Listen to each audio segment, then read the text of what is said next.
ఆత్మబంధులందరికీ నా యొక్క ఆత్మ ప్రణామాలు.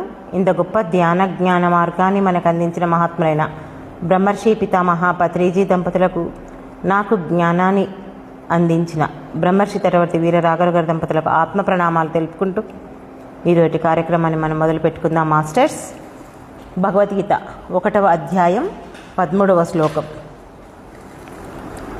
తతాహ శంఖక్షభేర్యక్ష శనవానక గోముఖాః సహసైవాభ్యహన్యంత సశబ్దస్తు ములోభవత్. ఇది శ్లోకము. ఫస్ట్ ఈ పదాల యొక్క అర్థం తెలుసుకుందాం. తతః అంటే ఆ తరువాత, శంఖంచ శంఖాలు కూడా, బేర్యంచ బేరీలు అంటే పెద్ద మృదంగ వాద్యాలు, శనవానుక గోముఖ అంటే పనవాళ్ళు, అనకాలు, గోముఖ వాద్యాలు. ఓకే, మనం ఫస్ట్ మొదటి 2 లైన్ల యొక్క అర్థాలు నోట్ చేసుకున్నాం. ఇప్పుడు ఇక్కడ మీకు పనవాళ్ళు అని రాపించాను. పనవాళ్ళు అంటే, పనవం అంటే ఒక చిన్న మృదంగం లాంటిది. ఇది 2 వైపులా చర్మం కట్టిన చిన్న డోలు. చేతులతో లేదా కర్రలతో కొడతారు. ఇది తక్కువ పరిమాణంలో ఉంటుంది. శబ్దం స్పష్టంగా గట్టిగా వినిపిస్తుంది. సైన్యంలో సంకేతాలు ఇవ్వడానికి, ఉత్సాహం పెంచడానికి వాడుతారు. నెక్స్ట్, అనకాలు అంటే పెద్ద డోలు లేదా భారీ మృదంగం లాంటిది.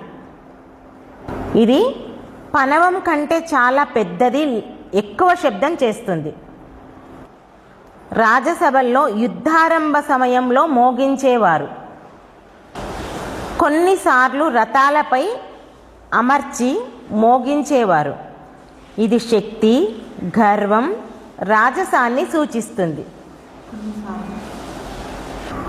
అంటే ఆ యుద్ధ సమయంలో వాళ్ళు వాడేటటువంటి ఏమంటారు, ఆ పరికరాల పేర్లు ఇవన్నీ.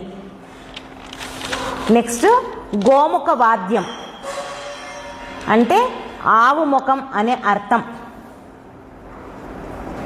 ఈ వాద్యం ఆవు ముఖం ఆకారంలో ఉంటుంది. ఇది ఒక రకమైన శంఖం లేదా ఊదే వాద్యం. దీన్ని ఊదితే పొడవుగా మారుమోగే శబ్దం వస్తుంది. మామూలుగా ఊదుతాం కదా, ఊదినప్పుడు పొడువుగా ఇట్లా శబ్దం వస్తుందంట. మరి దీన్ని యుద్ధంలో ఏమంటారు, సంకేతాలు ఇస్తారు కదా, ఆ సంకేతాలు ఇవ్వడానికి, శత్రువులను భయపెట్టడానికి ఈ వాద్యాన్ని వాడేవాళ్ళంట. దేన్ని? గోముఖ వాద్యాన్ని. ఓకే, నెక్స్ట్ మనం దీన్ని సులభంగా అర్థం చేసుకోవాలి, గుర్తుంచుకోవాలి మన మనసులో. అంటే ఇక్కడ ఒకటే, పనవం అంటే చిన్న డోలు, అనకం అంటే పెద్ద డోలు, గోముఖం అంటే ఊదే వాద్యం, ఇదే ఆవు ముఖం ఆకారం. ఈ వాయిద్యాలు కేవలం పరికరాలు మాత్రమే, సంగీత పరికరాలు మాత్రమే కాదు. ఏంటివి ఇవి అంటే ఒక భావాన్ని తెలియచేస్తాయి. బయట శబ్దం బాహ్య బలాన్ని తెలియచేస్తుంది. లోపల ధైర్యం, అంతర్గత బలం తెలుపుతుంది. కౌరవులు అహంకారంతో వాళ్ళ చేతిలో ఉన్నటువంటి అన్ని పరికరాలను వాళ్ళు మోగించేవాళ్ళంట. ఎందుకంటే వాళ్ళ యొక్క భయం, ఆ భయంతో అన్ని వాయిద్యాలను వాళ్ళు గర్వంతో వాళ్ళు ప్రదర్శించేవాళ్ళంట. కానీ ఇక్కడ మనం గీత మనకేం నేర్పుతుంది అంటే నిజమైన శక్తి మన హృదయంలో ఉండాలి. అదేగా చెప్పుకుంది, బయట భయం బాహ్య బలాన్ని చూపుతుంది, లోపల ధైర్యం అంతర్గత బలాన్ని చూపుతుంది. కౌరవులేమో బయట బలాన్ని చూపించడానికి అన్నిటినీ ప్రదర్శించేవాళ్ళు, పాండవులు ఆ లోపల ధైర్యాన్ని ప్రదర్శించడానికి వాళ్ళు ఏమీ భయం లేదు వాళ్ళకి. ఇంకా ఏమంటారు, ఆ ధైర్యం అనేది వాళ్ళ హృదయంలోనే ఉంది. ఓకే, నెక్స్ట్ శ్లోకంలో 3వ లైన్ అర్థం సహస ఏవా అంటే ఒక్కసారిగా, అభ్యహన్యంత అంటే మోగించబడ్డాయి, సహశబ్ద అంటే ఆ శబ్దం, తుములహ అభవత్ అంటే గర్జనతో నిండిన గొప్ప శబ్దం అయ్యింది. ఇది మనం శ్లోకంలో ఉన్నటువంటి ప్రతి పదానికి అర్థం తెలుసుకున్నాం. ఇప్పుడు శ్లోకం యొక్క అర్థం. ఆ తర్వాత కౌరవులు సైన్యంలో శంఖాలు, బేరీలు, పనవాలు, ఆనకాలు, గోముఖాలు ఒక్కసారిగా మోగించబడ్డాయి. ఆ శబ్దం చాలా గొప్పగా గర్జనలతో నిండినదిగా మారింది. యుద్ధభూమిలో ఉన్న ఉత్కంఠను, ఉద్రేకాన్ని తెలియచేస్తుంది. కౌరవుల సైన్యం తమ బలం చూపించడానికి అన్ని వాద్యాలను ఒక్కసారిగా మోగించింది. ఇది సాధారణ శబ్దం కాదు, ఇది ఒక ప్రకటన. మేం సిద్ధంగా ఉన్నాం అనే గర్వ ప్రకటన. ఇదంతా ఎవరు చెప్తున్నారు? కౌరవులు. కౌరవులు ఆ యుద్ధ ప్రారంభానికంటే ముందు ఈ వాయిద్యాలన్నింటినీ ఒక్కసారిగా మ్రోగించారు. మేం రెడీగా ఉన్నాం, మేము సిద్ధంగా ఉన్నాం. అది వినయంతో కాదు. అసలు ఇంక వినయం ఎందుకు ఉంటుంది కదా, వినయం ఉంటే యుద్ధం ఎందుకు అవుతుంది కదా. ఓకే, ఇక్కడ ఒక అంతరార్థం కూడా ఉంది. చూడండి, ఏంటి అంతరార్థం అంటే, మనం అది ఏమో కౌరవుల పాండవుల మధ్య యుద్ధం జరిగే దాంట్లో ఇన్ని రకాలుగా వాద్యాలతోన, రకరకాల వాద్యాలతోన వాళ్ళు ఆ గర్వాన్ని ప్రకటిస్తున్నారు. మనం మన జీవితంలో ఎలా చేస్తామంటే చూడండి, రాసుకోండి. బయట ప్రపంచంలో కూడా ఇలానే ఉంటుంది. మన చుట్టూ కూడా చాలా శబ్దాలు ఉంటాయి. ఏంటి అవి అంటే, మాటల శబ్దం, అభిప్రాయాల శబ్దం, విమర్శల శబ్దం, సోషల్ మీడియా శబ్దం. ఇవన్నీ మన మనసును గందరగోళానికి గురి చేస్తాయి. అర్థమైంది కదా. అక్కడ కౌరవుల పాండవుల మధ్యలో, పాండవుల మీద యుద్ధానికి ఈ రకరకాల వాయిద్యాలతోన ఏమంటారు, వాళ్ళ యొక్క ప్రకటనలు మేము రెడీగా ఉన్నామని ఇలా శబ్దాలు సృష్టిస్తున్నారు. ఇక్కడ మనం బయట ప్రపంచంలో చూస్తే రకరకాల శబ్దాలు ఉంటాయి. మనం ఓ ఫంక్షన్కి వెళ్ళినా లేదా బయట ఇట్లా వెళ్తుంటాం కదా, రకరకాలుగా మాట్లాడుతుంటారు. ఉంటుందా లేదా? ఒక్కొక్కసారి ఆ మాటల్ని మనం, ఆ శబ్దాలను భరించలేం. మనం ఒక చీర కట్టుకొని పోయి ఉంటాము, దాని గురించి వాళ్ళ యొక్క అభిప్రాయాన్ని వెలిబుచ్చుతారు. మనం వేసుకున్న సొమ్ముల గురించో, చీరల గురించో, ఏదో ఒక దాని గురించి మన ఇష్టంతో మనం తయారయ్యి వెళ్ళింటాం. కానీ అక్కడ వాళ్ళ యొక్క అభిప్రాయాన్ని వెలిబుచ్చుతారు, ఇంకా విమర్శలు చేస్తారు. రకరకాలుగా ఈ శబ్దం అనేది మనకు కూడా ఈ బాహ్య ప్రపంచంలో ఉంటుంది అని చెప్పడం జరిగింది.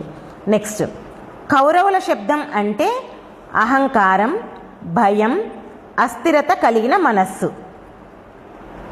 అంతే కదా. ఈ కౌరవులకు ఎప్పుడు భయమే యుద్ధం గురించి. అందుకే వాళ్ళు ఎప్పుడు ఏం చేస్తారు, ఆ భయాన్ని కప్పిపుచ్చుకోవడానికి అహంకారంతో విర్రవీగుతుంటారు. లోపల భయాన్ని కనిపించకుండా రకరకాలుగా వాళ్ళు వాళ్ళ యొక్క ప్రదర్శనను ప్రదర్శిస్తుంటారు. ఎప్పుడు వాళ్ళ మనసు కూడా స్థిరంగా ఉండదు. నెక్స్ట్, పాండవుల శంఖనాదం తర్వాతి శ్లోకాల్లో వస్తుంది. అంటే ధర్మం, విశ్వాసం, ధైర్యం. పాండవుల శంఖనాదం అంటే ధర్మం, విశ్వాసం, ధైర్యం. కాబట్టి ఈ శ్లోకం మనకు లోతైనటువంటి ఒక బోధను ఇస్తుంది. మరి మన జీవితంలో దీన్ని ఏ విధంగా వినియోగించుకోవాలి అంటే రాసుకోండి. శబ్దం ఎక్కువగా ఉండటం బలం కాదు. మన జీవితంలో కొంతమంది పెద్దగా మాట్లాడతారు, గర్వంగా ప్రవర్తిస్తారు, తమ బలాన్ని చూపించడానికి హడావిడి చేస్తారు. కానీ నిజమైన బలం నిశ్శబ్దంలో ఉంటుంది. ఇది మనం మన జీవితంలో చూస్తుంటాం. మన ఇంట్లో కానీ, పక్కింట్లో కానీ, మన స్నేహితుల్లో కానీ మనం ఇది అబ్జర్వ్ చేస్తుంటాం. అంటే వాళ్ళ యొక్క కంఠంతో వాళ్ళు గొప్పగా మాట్లాడడానికి, వాళ్ళ యొక్క ఏమంటారు గర్వాన్ని ప్రదర్శించడానికి, తమ బలాన్ని చూపించడానికి చేస్తుంటారు. అంటే వాళ్ళు అంటారు చూడండి, లొల్లెక్కువ పని తక్కువ అని చెప్తుంటారు చూడు, అట్లా ప్రవర్తించే వాళ్ళు ఉంటారు. ఓకే, కానీ అది గొప్పగా బయట చెప్పడం కాదు.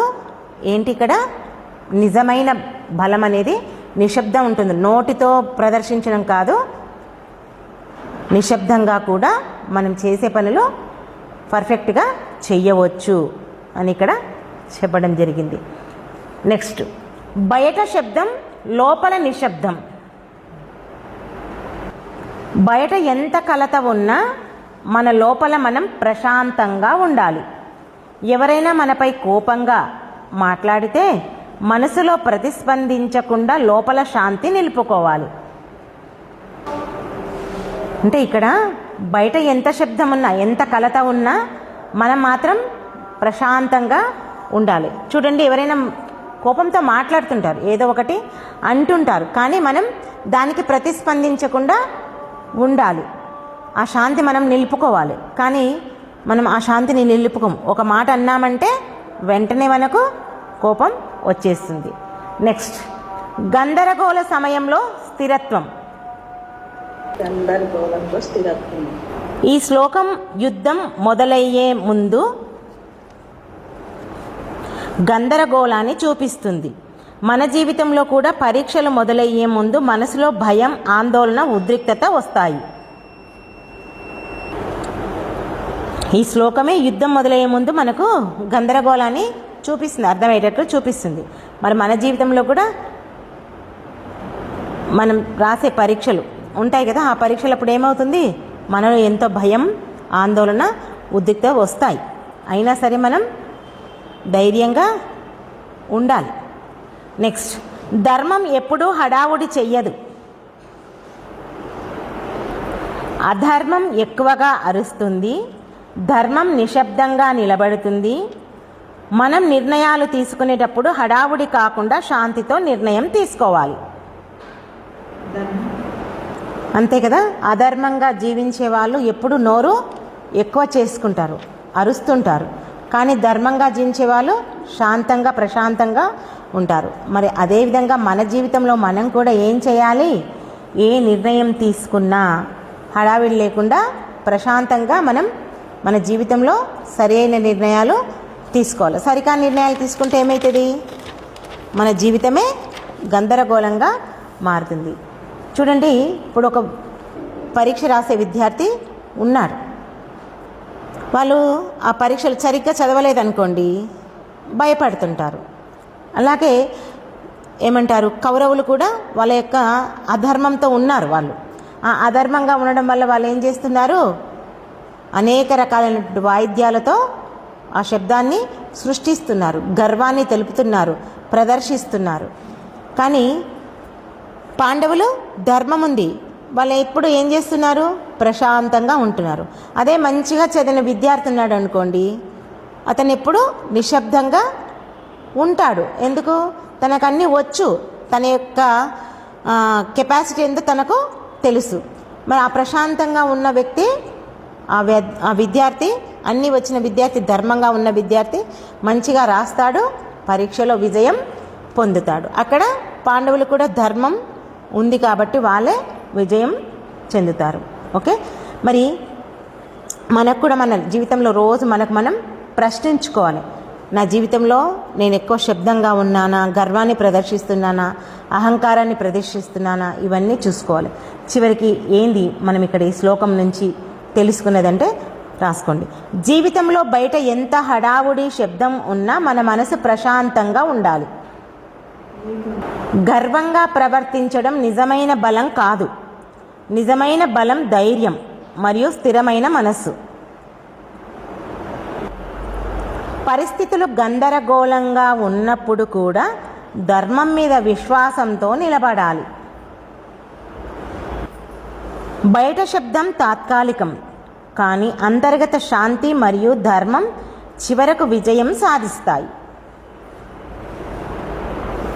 అర్థమైందా?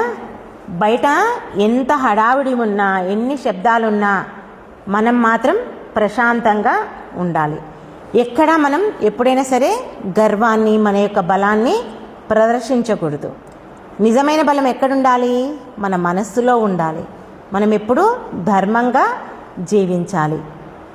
ధర్మంతో, విశ్వాసంతో జీవించిన వాడే ఎప్పుడు జీవితంలో విజయం సాధిస్తాడు. ఈ బయట శబ్దాలన్నీ తాత్కాలికం. అరిచే కుక్క కరవదు అంటారు చూడండి. అట్లా అరిచే వాళ్ళంతా ఎవరు ఏం చేయలేరు. ఎవరైతే ధర్మంగా, నిదానంగా ఉంటారో, ప్రశాంతంగా ఉంటారో వాళ్ళే జీవితంలో ఏదైనా సాధించడానికి అవకాశం ఉంటుంది. ఇది మనం ఈ శ్లోకం ద్వారా తెలుసుకున్నటువంటి నీతి. ఓకే, అర్థమైంది కదా అందరికీ? ఓకే మాస్టర్స్, ఈ అవకాశాన్ని నాకు ఇచ్చినందుకు మీ అందరికీ నా యొక్క కృతజ్ఞతలు. Thank you.